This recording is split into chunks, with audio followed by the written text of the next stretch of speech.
Magandang araw mga kasabik, andito tayo ngayon sa Twin Lakes. Meron naman kaming performance ng Bughaw Folkloric Dance Group. So, ito yung lobby nila.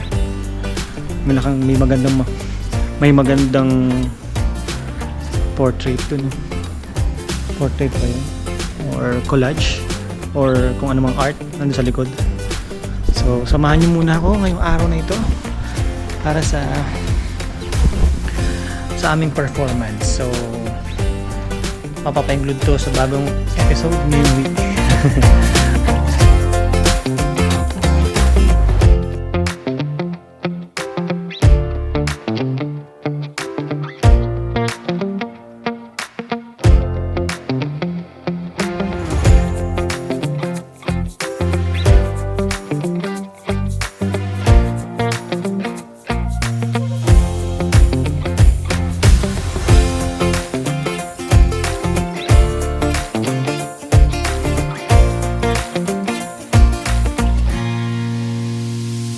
Mga kasabik, ito yung venue namin dito sa Twin Lakes Hotel. Dito kami sa glass house na tinatawag nila. Ayan. Yan ang glass house. So sa harap ko ay makikita natin ang Taal Volcano. Yan siya. Yan. Kung nakikita nyo sa malayong yon, yun yung Taal Volcano. So sa mga subscriber ko dyan, alam nyo naman na taga Mendez lang ako, malapit sa Tagaytay. Ito ay natural na lang sa inyo dahil lagi nyo ito nakikita. Pero dun sa mga malalayo, ito ang view namin ngayon dito sa Twin Lakes Hotel.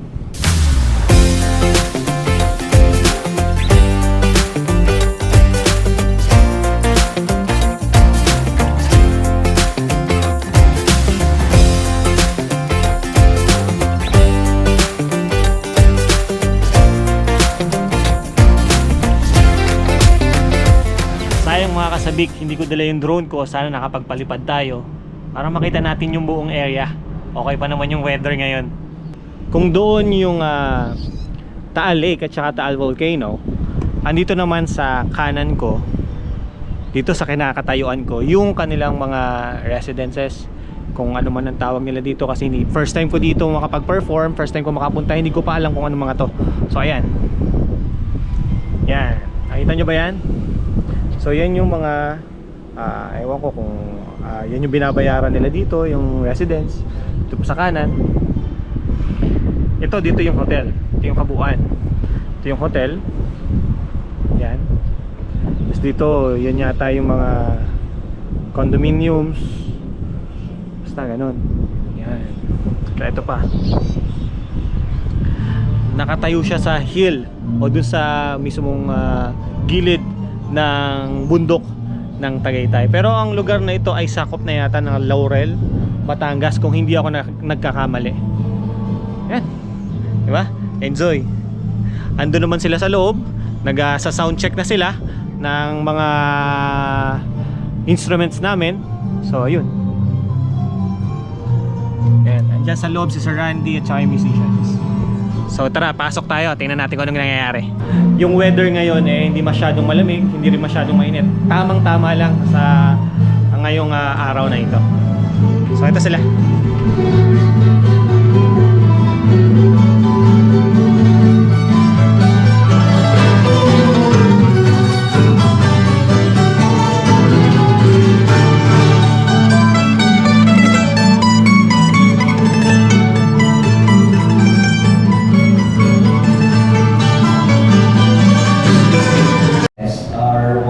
So ngayon ay may magaganap na wedding reception yata. So kasi dalawa ito Yan, wedding ang mangyayari ngayon. May pagkanta pa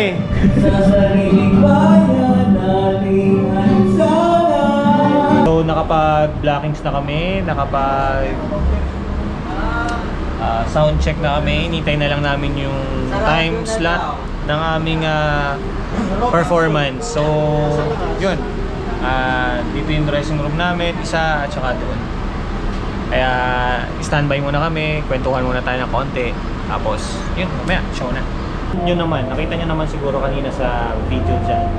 Napakaganda ng view dito, lalo na kapag malamig yung panahon, yung sobrang lamig, yung sobrang baba ng temperatura, napakaganda dito, napakalamig. Ngayon kasi alas 3 o alas 4 ng hapon, medyo makulimlim na lang ng konti, na mahangin, pero hindi na ganun kalamig. Kasi anong date na ngayon? March 19 na. Kaya hindi na masyadong malamig dito sa Tagaytay. Pero kapag umaga, kapag gabi, mahangin na medyo malamig. Yun. So, siguro, ito na yung start ng summer dito sa Pilipinas. Okay, mga kasabik, ipapakita ko sa inyo yung mga dressing rooms namin. Ngayon, dito yung girls sa fire exit. Kasi ito yung pinakamalapit na venue dito sa aming performance or sa aming dance floor. So, yung girls dito. Ayan, dyan sila. Fire exit yan. Hagdan yan, pababa. Tingnan nyo. Lalim yan. Oh. Di ba? Ang lalim. Kaya kapag may nahulog kang gamit dun sa baba or sa gitna, dun mo palilimutin. Tapos dito naman yung boys, malapit lang. So pakita ko sa inyo. Dito naman tayo. Ito yung kanilang restaurant. Tapos dito lang kami. Ito yung aming dressing room. Dito na lang yung lalaki. Yan. Parang kitchen, parang grill house nila na inaayos pa or na nire-renovate. So may tubig dito, mukhang malamig. Inom muna tayo. So punta tayo dito sa may terrace. Andito yung mga dancers, andito yung members, ano ginagawa nila dito. Yan sila. Behave lang. Hi, vlog. Ayun. Dito naman sa part na to, sa terrace, yung kaninang pinuntahan natin, mahangin. Dun sa medyo, dun sa may dressing room namin, medyo hindi na pumapasok yung hangin. Although karugtong lang naman itong hallway yon, pero dito mahangin talaga. Sarap. Ganda ng view dito. Sana all mayaman, nakakain sa mga restaurant tapos mag-stay dito, nakakabili ng property ng mga condo, di ba? So yun, may nakita ako dito sa gilid ng hotel, doon sa baba. Itong nakikita ko, yan, dyan, dito sa babang ito, yan. Kita nyo ba yan? Mga grapes yan. Ibig sabihin vineyard pala to, itong lugar na to. Galing. Parang rice terraces. Ano?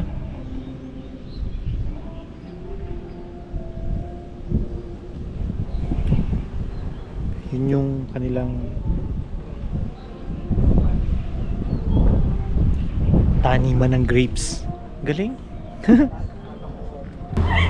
Ayos muna tayo ng gamit ko.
costume ko isa-isa.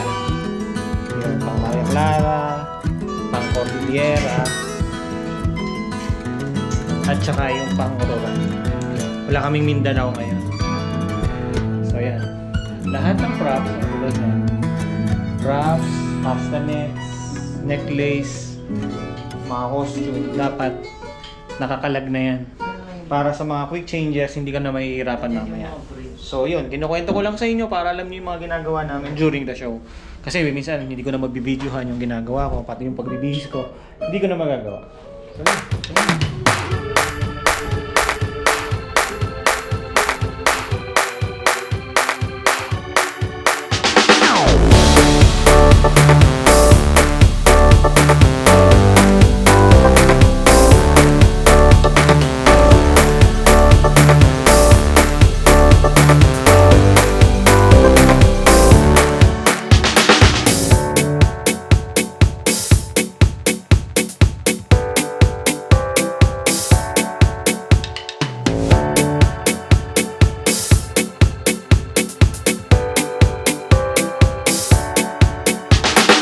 Okay mga kasabik, tapos na kaming mag-recall ng mga dances.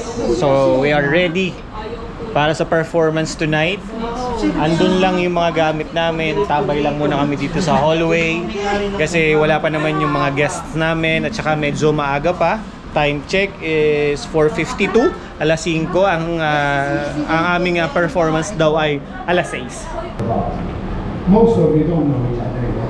So this evening is really getting the chance to relax, meet new people, and realize. So yun mga kasabik, ako ay naka-ready na sa aking mga gagawin to this event or itong performance namin.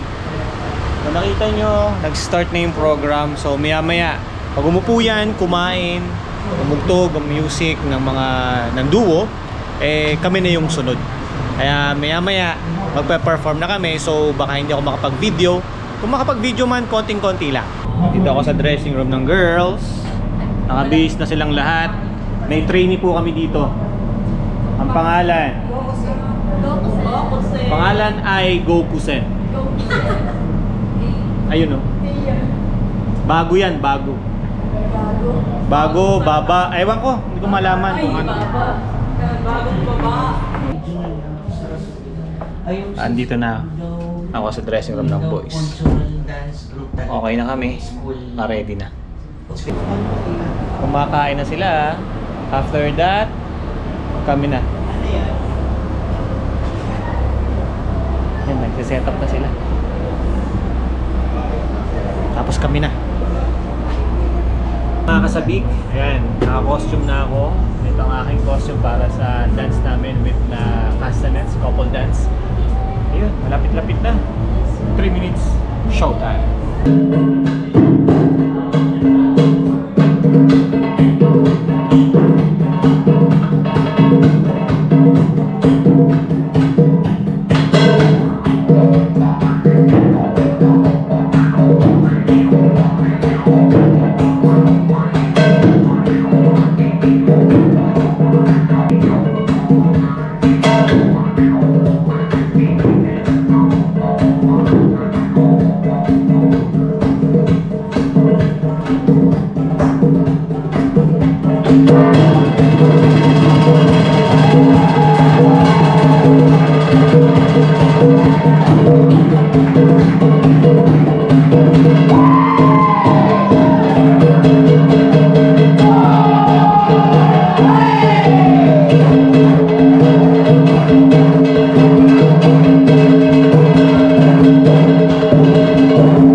So yun guys, nakatapos na ng performance. So likom naman kami ngayon. Ayan, tingnan nyo, pawis na pawis si Mr. Toyo TV. Ngayon lang ulit siya nakapag-show kasi lagi lang akong nakatangla. Lagi na lang akong nakanonood. Ngayon ay performer ako ngayon. Woo! Sarap! Tingnan mo, kinaya namin 3. May singit lang kaming isang taga-click. Ha! No! Ha! Uhuy!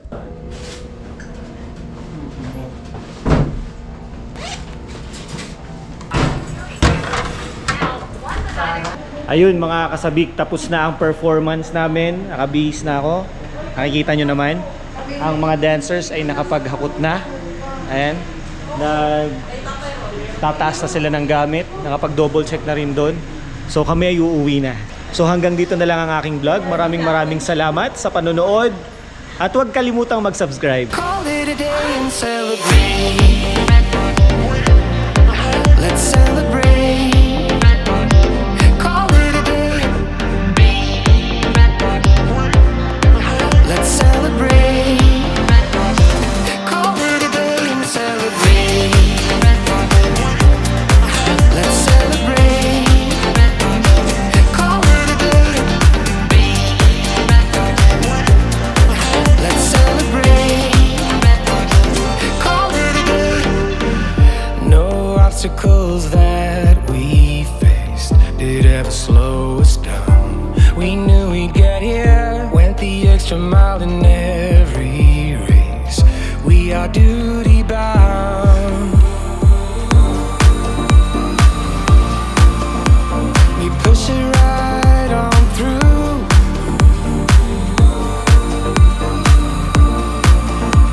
I know you need it too, because we have been working hard right from the very start. Who knew we'd get this far?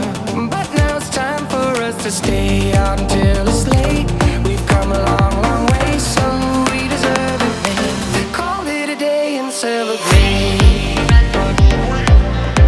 Let's celebrate. Call it a day. Let's celebrate. Call it a day and celebrate. Let's celebrate. Call it a day. Let's celebrate. Call it a day. We give it our best, but sometimes we need to stop to see what we have ourselves. I'm grateful about everything, because we have been working hard right from the very start. Now we get this far, but now it's time for us to stay out until it's late. We've come a long way, so we deserve it, mate. Call it a day and celebrate. Let's celebrate.